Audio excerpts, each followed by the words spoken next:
Cuando nos informan que un niño va a entrar a la terapia intensiva neonatal, siempre es algo que cambia la vida de todos. Hoy, en un mate con el doctor Coro, traigo una invitada especial, la doctora Tamara Parrales, neonatóloga. Qué gusto tenerte acá, Tam. Gracias, doctor. Es un placer para mí estar en su programa.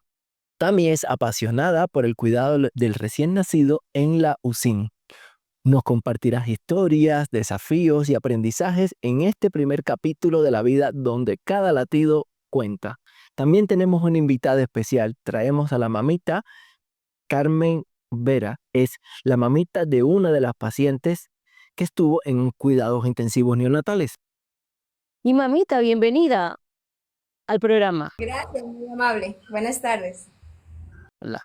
Muy buenas tardes. A ver, entonces, vamos a hacer una primera pregunta a la mamita, ¿no? Cuéntenos la historia de cómo llegar a una emergencia neonatal con un embarazo prematuro, solo hasta el momento del parto. Bueno, como mencionabas, conversando con la doctora, yo solo fui por un control médico. Solo fui por un control médico de aquel día que me dieron las contracciones y eso fue en la mañana. Llegué en la mañana, me hicieron los controles, hasta el momento todo estaba bien y en la tardecita que ya me asignaron lo que era el eco para ver cómo estaba la bebé, me vinieron las contracciones y pues de una a sala de parto. Qué miedos, qué cosa sintió usted en ese momento. O sea, cuéntenos un poco más de su experiencia, porque imagínese, era algo que usted no había em, Pensado. pensado como tal en ese momento, ¿no? Claro. Bueno, a inicios de enero o a inicios del año estuve hospitalizada por una pancreatitis aguda, entonces más problemas del hígado. Y los doctores que venían como quiera viendo ya mi proceso del embarazo más la enfermedad, veníamos cada semana controles. Y ese día pues yo llegué, como les decía, solamente el control y el rato pues la doctora también se asustó, dijo que cómo era, solo tenía 30, de acuerdo a un eco, tenía solamente 30 semanas, que la bebita era prematura, que no podía nacer todavía, que habían complicaciones y bueno, creo que uno como mamá lo primero que piensa es que nuestros bebés estén bien. Entonces yo era sentimental, digo, pero no, tiene que nacer, no es el tiempo. Entonces la doctora en ese entonces me dijo, tranquila mamita, vamos a hacer todo lo posible porque su bebita esté bien, porque usted esté bien, pero tenemos que actuar ya. Y como yo andaba solita, me dice algún familiar, le digo, no, estoy sola, estoy sola. Y ese ratito llamar a mi esposo, a a mis familiares, y bueno, y en ese momento pues creo que a uno se le atraviesa todos los sentimientos encontrados, sentimientos por haber, sentimientos que ni siquiera conoce, pero uno se pone fuerte al saber que su bebé tiene que venir sí o sí, y la vida de su bebé depende de uno mismo. Sí, tiene toda la razón. Y desde su experiencia como mamá, ¿cómo fue su experiencia después de que ya nació? Llegó ya prematura a sala de partos y nació la bebé. Una experiencia desde el momento que nace la bebé hasta su salida de la UCI neonatal. Cuéntenos cómo fue eso. Yo en la sala de partos me acuerdo que nació la bebé y simplemente yo escuché llorar. Le escuché llorar y yo decía, mi bebé, ¿cómo está? Y después solamente escuchaba así como que a lo lejos a la doctora, a la ginecóloga, a la pediatra que estaba creo que ahí a cargo, mencionaba de que tranquila mamita, su bebé va a estar bien, pero necesitamos llevarla a UCI. Tranquilamente que su bebé está bien, necesitamos llevar a USIN. Y yo no sabía qué era USIN, realmente digo, ¿qué es eso? Yo entre mí decía, ¿qué significa USIN? ¿Qué es eso? Yo decía, ¿será que la van a llevar a otro hospital? ¿Será que...? Bueno, se me pasaban un montón de cosas. Y en ese lapso, pues, no la vi a mi bebé todo ese tiempo, desde que nació un viernes, sábado, y recién un domingo, que a mí me dan el alta, como quiera, ahí recién pude ver a mi bebé. Y eso fue un shock para mí porque uno no espera ver a su bebé conectadito con cables, con oxígeno, en una incubadora. O sea, uno espera es que nazca su bebé y de una marcarlo, amamantarlo, consentirlo. Pero verlo a través de una cajita de cristal, eso fue un momento creo que nunca en mi vida voy a olvidar. Claro. Claro, sí es muy fuerte para los padres que no están relacionados como tal como con una terapia intensiva neonatal, recibir esta noticia, recibir de una manera que ellos no entienden qué es lo que está pasando, si Y es no sorpresivo porque no lo esperas. Nadie se prepara para este tipo de noticia o acontecimiento. exacto. ¿Qué palabras usted le daría para los papitos que pasaron por esta misma situación o que están pasando por esta situación? Bueno, realmente creo que uno como papá o como mamá de un bebé prematuro, lo primero que tiene que ver es su confianza puesta en Dios siempre. Y en segundo lugar, en confiar en que uno tiene que estar con su bebé ahí en ese, no problema, sino en ese proceso. Yo hasta ahora lo considero que es un proceso que uno pasa como papá o mamá de un bebé prematuro. Uno aprende en el transcurso de esas visitas a USIN, uno aprende a cómo tratar a su bebé, qué necesita. Yo en mi casa decía, ya mismo me graduó como enfermera. Solo me falta poquito para graduarme como enfermera porque uno de lo que desconoce aprende totalmente, tanto de los doctores, palabras técnicas que uno no sabe, palabras desconocidas y uno tiene que preguntar y decir, ¿y eso qué significa? Hábleme en español porque yo no lo entiendo. Y así, entonces, los papitos que tal vez estén atravesando por estos procesos, Dios nos da esas batallas a las personas que somos más fuertes.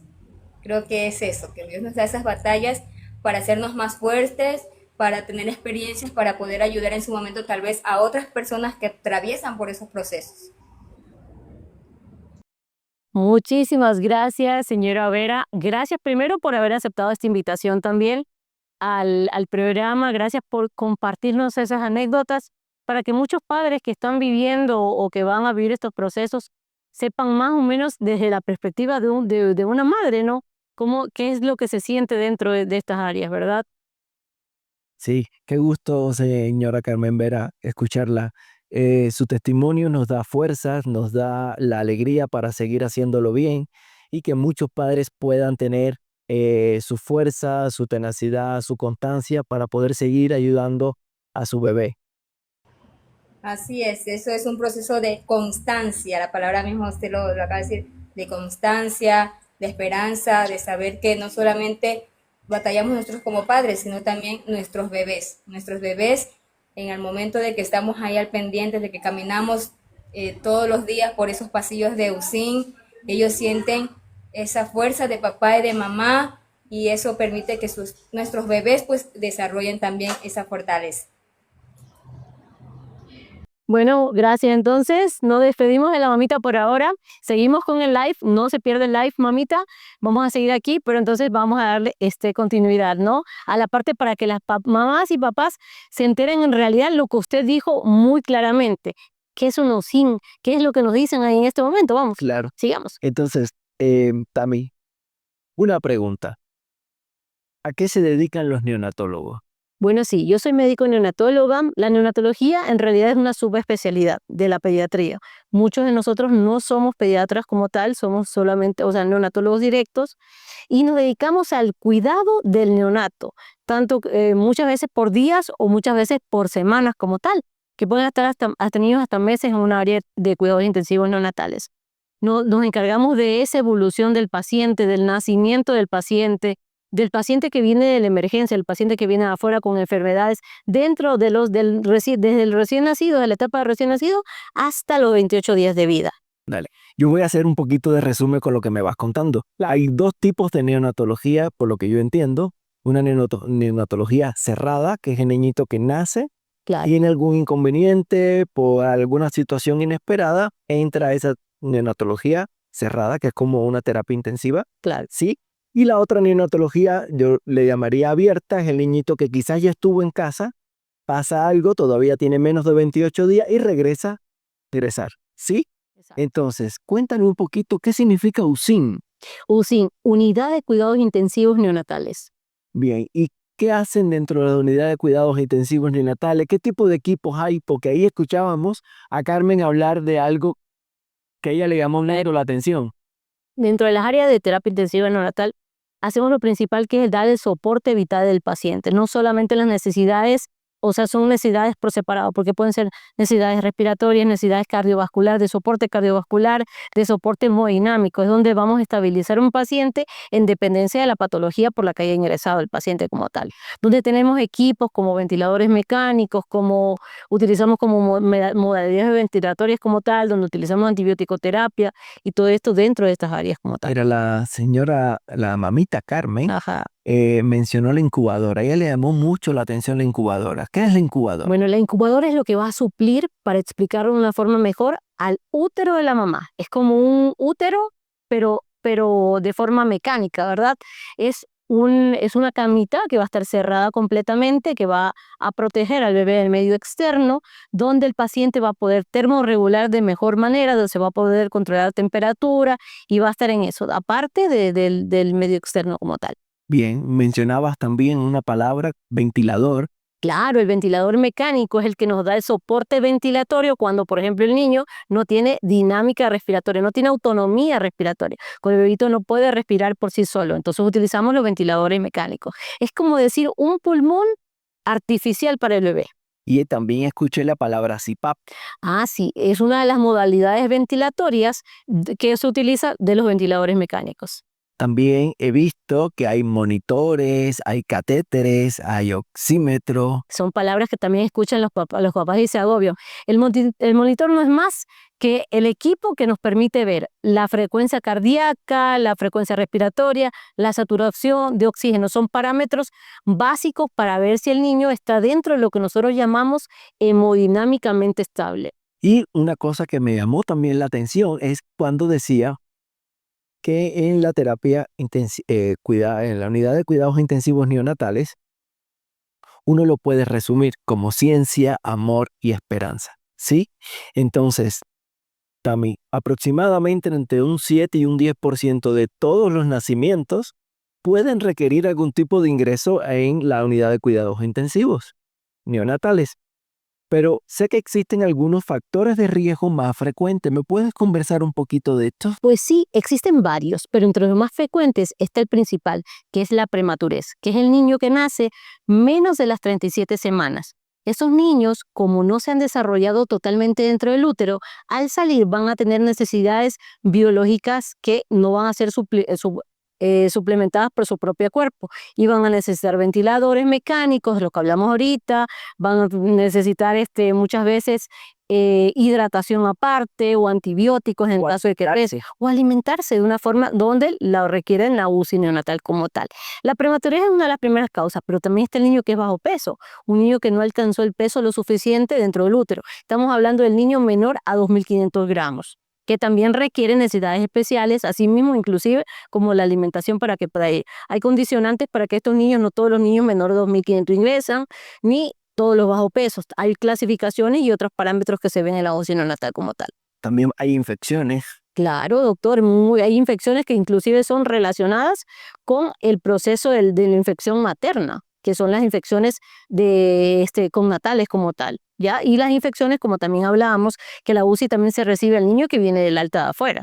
Entonces son ese tipo de infecciones también posteriores a los 3 días. Tengo las infecciones asociadas a los cuidados. Claro, porque recuerden que una UCI neonatal no está exenta de tener bacterias, porque es un ambiente hospitalario, o sea, donde también crecen otro tipo de gérmenes. Entonces, están las relacionadas con los cuidados de salud también, que para eso los protocolos son muy rígidos en cuanto al lavado de manos como una de las principales formas de barrera y evitar que estos pacientes se nos enfermen. Claro, también sé que existen otro tipo de malformaciones congénitas. Claro, malformaciones que no están relacionadas con la sobrevida del paciente, que también necesitan.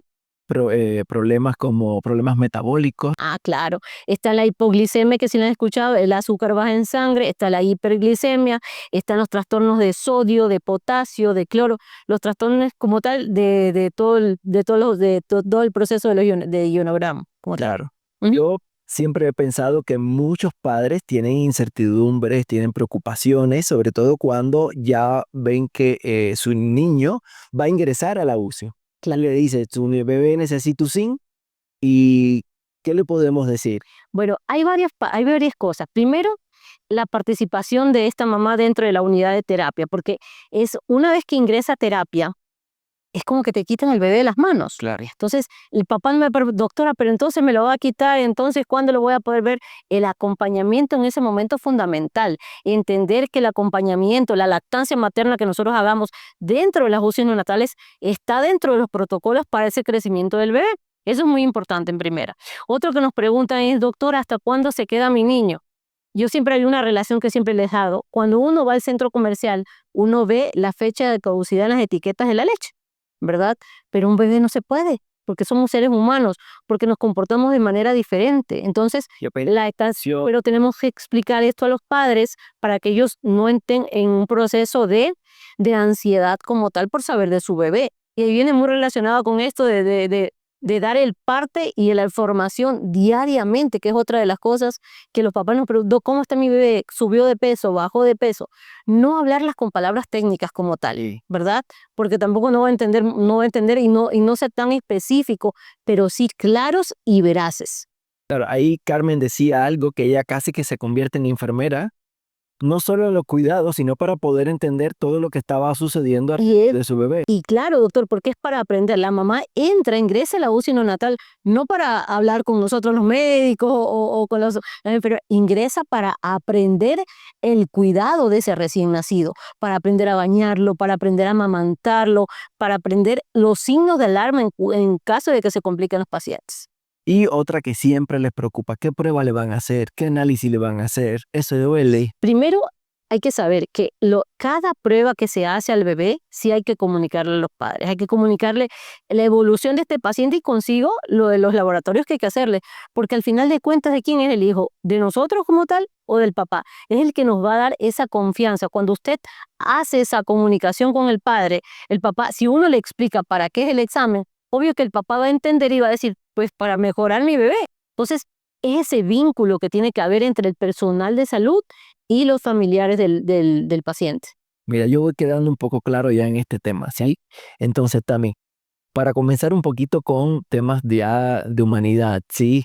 ¿Cuál fue la historia más emotiva que viviste acompañando a un recién nacido o a su familia? Mira, esto es una historia que le he contado aquí en redes también, es la historia de Gemita. Yo creo que creo ya todos mis seguidores también la conocen.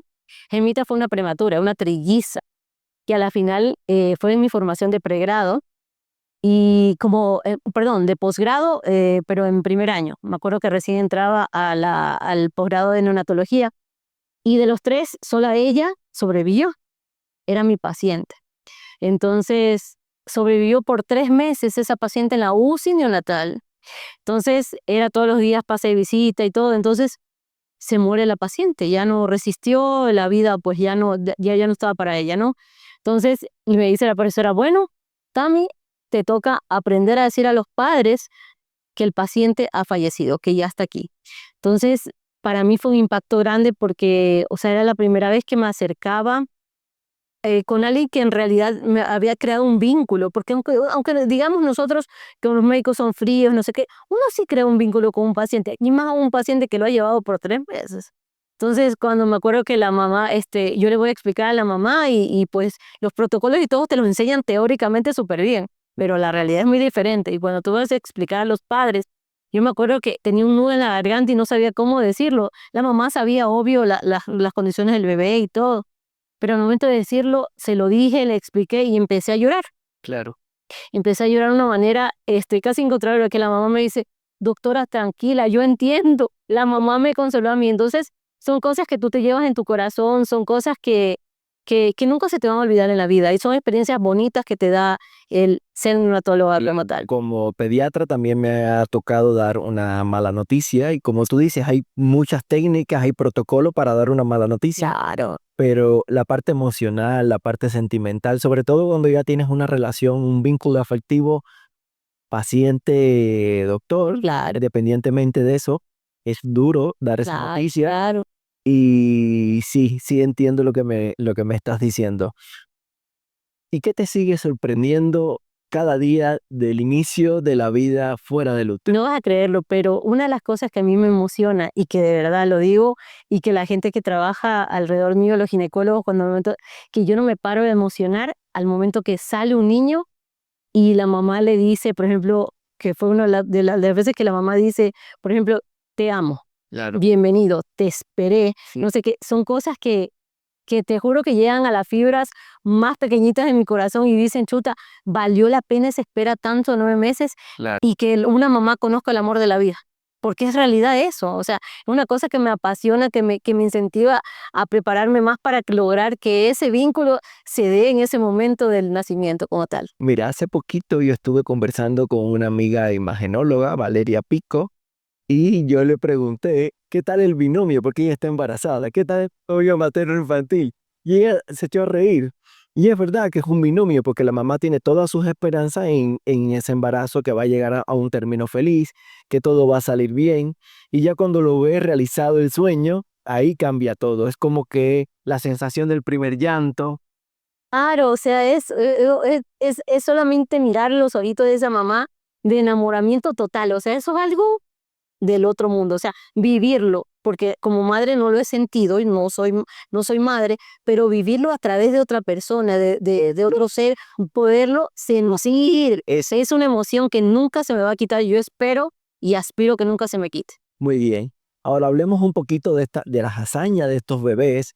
¿Qué cosas que a los adultos nos parecen simples, sí, son verdaderas hazañas para este tipo de paciente? Una de las cosas principales, ¿sabes qué cosa es? Que tú y yo hacemos todos los días y a cada rato, respirar. Respirar. Respirar. Respirar es una cosa que para ellos muchas veces, o sea, tienen que hacerlo al principio con la ayuda de un ventilador mecánico. Y ya cuando nosotros vamos progresando con la evolución favorable del paciente, vemos como poquito ya pasó a invasiva con un tubo. Luego a no invasiva, porque ya le quitamos el tubo, pero sigue con el ventilador. Luego pasa a una camarita que le colocamos arriba oxígeno. Luego pasa a otro proceso. Entonces, cuando ya sacamos eso y ellos pueden respirar por su propia autonomía, es una de las experiencias también muy bonitas en ANEO. Justo hoy yo estaba leyendo un libro que lo recomiendo, se llama El monje que vendió su Ferrari. Y una de las preguntas que le hace el personaje principal al otro, al amigo, le pregunta, y hay que aprender a respirar. Y yo, lo mismo que dijo el amigo, claro, yo sé respirar, eso no es mucho trabajo. Y él decía, no, hay que aprender a respirar bien. Y ahora que tú lo estás diciendo, viene como que respirar parece fácil, pero para todo el mundo al inicio no lo es. Entonces, ¿cuál ha sido, así de curioso, cuál ha sido el bebé más pequeñito que has atendido y cómo te fue con ese paciente? Bueno, mira, yo estudié en un lugar donde el niño era como un hospital de referencia, el niño menor a 1500 gramos. Ya te estoy hablando de que la referencia era bien, bien pequeña. Entonces, personalmente atendía, o sea, con todo el equipo, no fui a la única, yo era una posgradista nada más, 750 gramos. Wow. 750 gramos, poquito. ¿Y qué aprendizaje te han dejado estos bebés?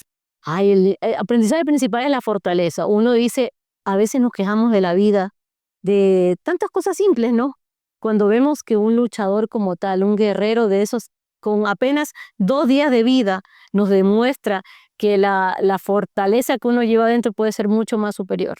Y que Se aferran a la verán a la vida de una manera increíble, o sea, es verlo así, no sé, es verlos evolucionar, verlos mejorar, es algo que te conmueve. Siempre me acuerdo de cuando como pediatra rotamos por neonatología y poquito tiempo, pero sí se aprende mucho, ¿no?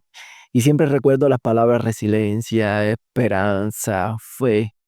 Sí. Nunca se debe perder, y eso es importantísimo, eso es importante para que todo esto fluya en realidad, no perder la fe. Ahora, teniendo en cuenta que la mayoría de nuestras audiencias es papá, ¿sí? ¿Qué te ha conmovido o sorprendido más de la fuerza de los padres en estas situaciones tan difíciles? Que no pierdan la fe y que se mantengan unidos. O sea, eso me conmueve de una manera increíble. O sea, es ver a un papá, porque normalmente uno ve a la mamá, o sea, que está ahí adentro, que puede entrar inclusive a las áreas intensivas, pero ver a ese papá que se desborona afuera y ver a ese papá asustado y que te diga, doctora, pero mi bebé va a estar bien. O sea, es la fortaleza como el estereotipo del hombre normal, ¿verdad? Que se te desboronó enfrente de tu cara. O ver a una mamá en terapia intensiva que también el niño está en terapia y que solamente el papá le toca hacer el frente. Son una de las cosas que me conmueve de verdad, definitivamente. Realmente en la consulta de pediatría vemos también ese tipo de padre presente es un padre que ya pasó por estas etapas. Yo no lo vivo como desde pediatra porque no me toca estar a mí cerca de esta etapa de la UCIN, pero sí uno se da cuenta que el hombre, aunque hombre macho masculino, sí, al final es una persona, Un ser humano. ser humano, sentimental, que tiene toda la necesidad de saber que a su hijo le va bien, de que va a evolucionar bien, y hace su esfuerzo desde la parte de papá, porque quizás él no puede amamantarlo, pero sí puede ayudar a amamantar Claro. al niñito, sí puede ayudar a los cuidados básicos que le van a enseñar, porque ustedes enseñan cómo se bañan, cómo se cuentan, Claro. cómo es la posición. Ver a un papá haciendo plan canguro es algo increíble porque ellos, pues la mamá con miedo y todo, pero o sea, usted sabe que le pone de frente y se pone al bebé y todo normal, pero ver a un papá haciendo plan canguro con el miedo que lo topa con la... Es increíble, es increíble. Recientemente tengo un papá que lo está haciendo muy bien, Javier Soriano, ¿sí? Y cada vez que nos manda un mensaje, una nota de voz o algo, siempre lo veo a él en esa posición con el papá canguro, ¿sí? Y me parece muy bien. Sigue así, Xavi, que lo estás haciendo muy bien. Así. ¿Ya? Ahora, ¿cómo acompañas a una familia cuando el inicio es distinto a lo que imaginaron? Es decir, nadie se imagina que su bebé va a nacer con alguna condición que lo lleve a una UCI. El mejor acompañamiento siempre va a ser la verdad, ¿sí? No, no tratar, no porque estamos en neonato, hablar las cosas en diminutivo. Como un poquito medio enfermito. No, Claro. no. Hablar con la verdad. Hablar, yo creo que la mayor conexión que uno puede hacer con estos padres es decirles, el bebé tiene este diagnóstico, se trata de esto, hasta graficarlo inclusive, porque en los consentimientos informados para el ingreso del paciente nosotros se lo divulgamos. Y dibujas. Claro, y dibujo, Claro. y esto Estas es, complicaciones pueden pasar. esto puede pasar, esto puede llegar a tener en un futuro esto. Entonces, si no damos ese tratamiento de eso, yo creo que el mejor acompañamiento siempre va a ser la verdad. Ahí te doy la razón. Y el equipo básico de trabajo, porque mira, tener un bebé prematuro en una UCI no solamente es médicos, enfermeros de UCI, o sea, también es el equipo multidisciplinario que trabaja con ellos. Entonces hacemos acompañamientos con psicología para la mamá, porque está pasando por un duelo no por muerte, sino un duelo porque está ingresado su hijo ahí adentro. No sabe si va a salir. Mira, ahora que dijiste eso, recuerdo que hace unos programas atrás, el doctor Patricio Andrade, sí, Nuestro gran amigo nuestro Patricio. gran amigo, conversaba sobre la depresión postparto, pero enfocado no en el nombre, porque a uno le dicen depresión y generalmente no lo ven con ese nombre, pero sí él explicaba de un grupo de madres que después de dar a luz sienten una tristeza y no sabes explicar esa tristeza. Claro. Incluso hoy la doctora Vanessa Chica, que también en el consultorio es nuestra alergóloga, en el consultorio hoy conversábamos de esto y hablábamos de que a veces la tristeza, la mamá no es capaz de decírsela al esposo o a su mamá y a veces se la dice al pediatra. Claro. Y cuando el pediatra detecta esto, hay que activar todo el equipo, Claro. porque no está solo la mamá, hay un equipo que la puede apoyar. Exactamente, exactamente. Entonces, cuéntame otra cosa que a mí siempre me ha dado mucha curiosidad. ¿Cuál es el momento en que los padres te enseñaron algo a ti como profesionalmente? Como profesional que me enseñaron, a ver, ¿qué te puedo decir? O sea, es un aprendizaje continuo con los padres, porque es un aprendizaje de saber esperar. Yo siempre le digo a los papitos una cosa, que el trío entre papá, persona profesional de salud, y padre y bebé, tiene que estar estable, equilibrado. Entonces, que ellos entiendan, ¿sí? Que entiendan que hay que esperar. O sea, que esto no es una carrera de velocidad, sino de resistencia. Yo se lo puedo decir, pero ellos me han enseñado de verdad a que la espera es real y que algunos padres que la resiliencia la tienen al tope, o sea, que esperan, simplemente esperar. Claro. Entonces, quiero compartirte algo. Somos Clínica Medical, una clínica especializada en atención integrada a los niños, donde tenemos diferentes especialidades. Pediatría general, endocrinología infantil, alergología infantil, dermatología infantil, además de especialidades quirúrgicas como cirugía infantil y traumatopediatría.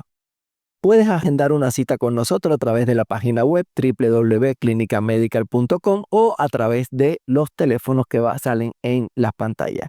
Es el 096-034-2341. Tami, estoy seguro que existen muchos mitos alrededor de estos primeros días de nacido. ¿Qué mitos te ha tocado desmontar? Y literalmente, por Sí, estos sí. que pueden pasar. Verá, yo siempre digo una cosa. Batman tiene el guasón de su antagonista, ¿verdad? Nosotros tenemos a las abuelitas. Estos mitos que hay que sacar a las abuelitas son terribles. Me viene la emergencia, porque nosotros recibimos pues pacientes en emergencia. Me viene con esas, unas pelotitas así, con un espaladrapo pegado así, color hormiga, o sea, ya sucio. Entonces, desmitificar, hacerles entender a las mamás y a las abuelitas, eso no, mamá, eso puede producir un proceso infeccioso, puede llevar al niño a la terapia intensiva solamente por andar, o sea, con esas cosas, ¿verdad?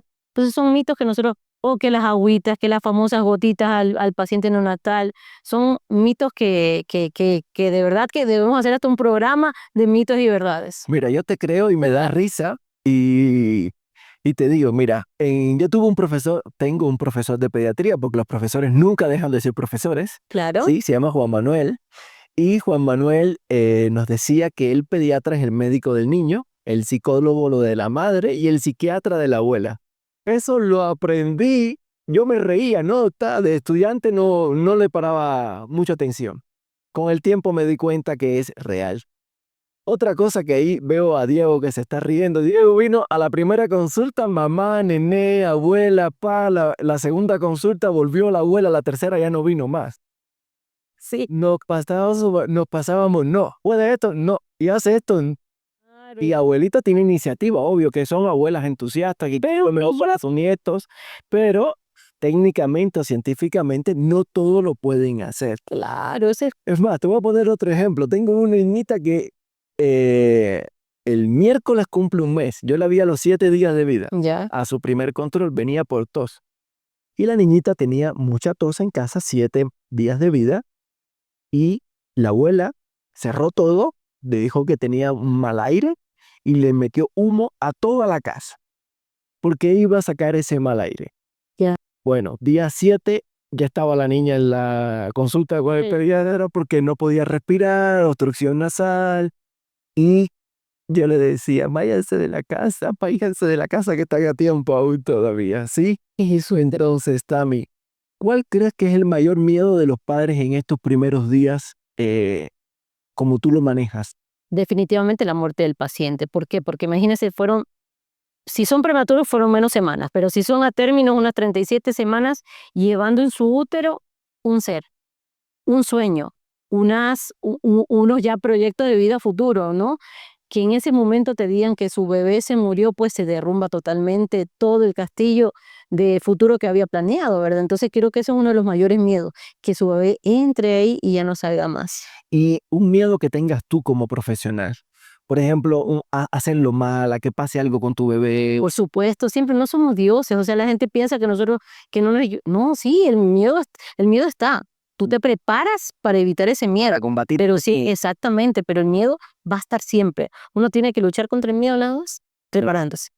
¿Qué consejos das para ayudar a crear un vínculo sólido desde el primer día? Ay, desde el primer día, el apego precoz. El apego precoz es una de las formas de amor más grandes que puedan haber.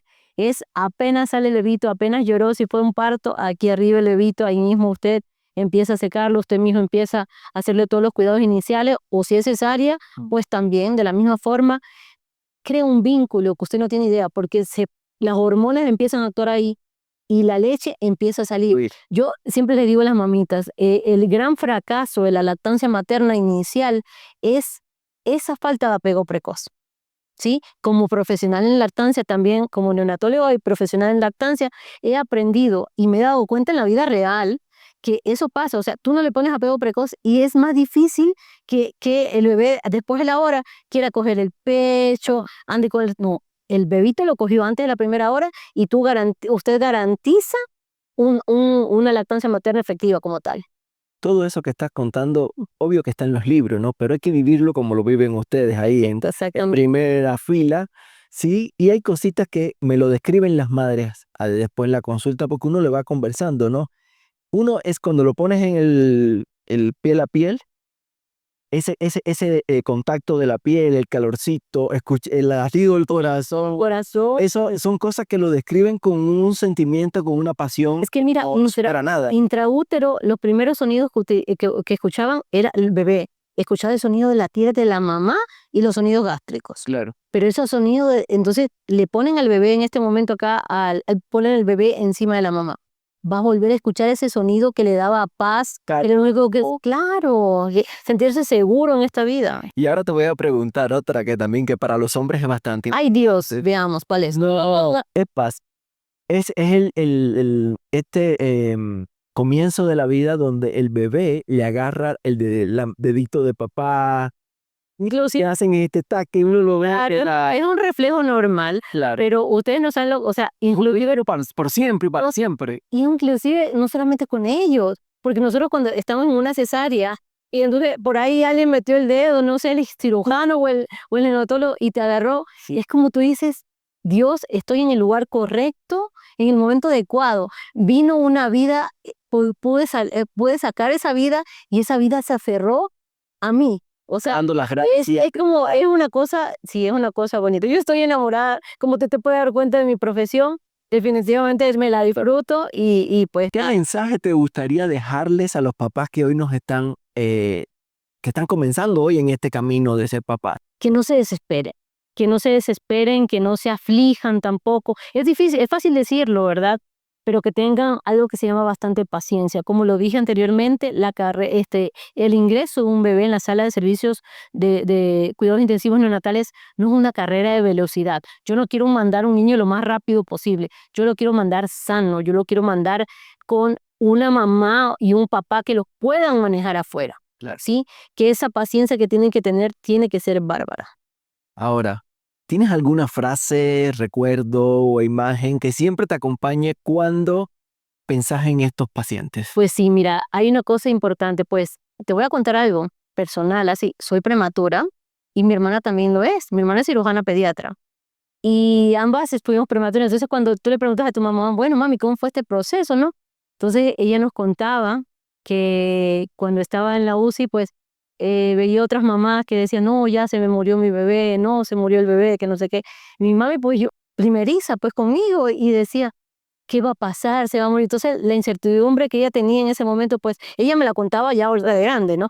Entonces yo decía, cada vez que me pasa esto con terapia intensiva y hablando con las mamás, yo digo, chuta, hay que ser un poco más humano porque, de verdad, o sea, mi mamá pasó por esto y me veo y la veo a ella en cada una de las mamitas.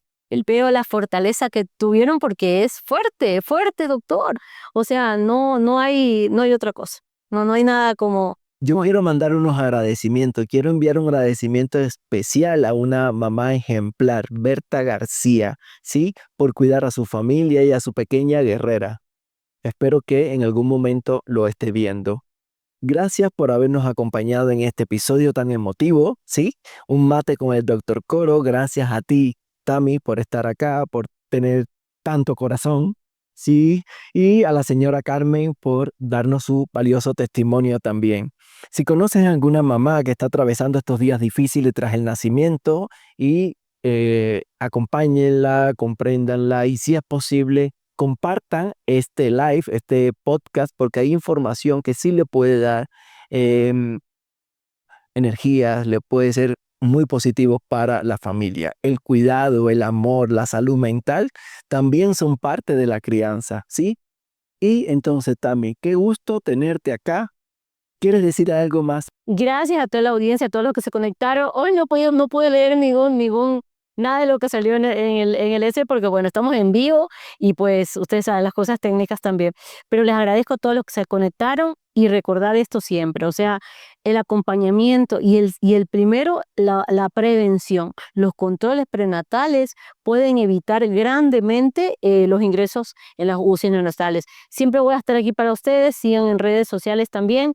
Damos bastantes charlas de forma gratuita también sobre alimentación complementaria y sobre cuidados de recién nacido. Así que ya saben, síganos por las redes sociales. Perfecto. Entonces, gracias por la invitación también a usted. sí, Yo emocionadísima cuando usted me lo diga.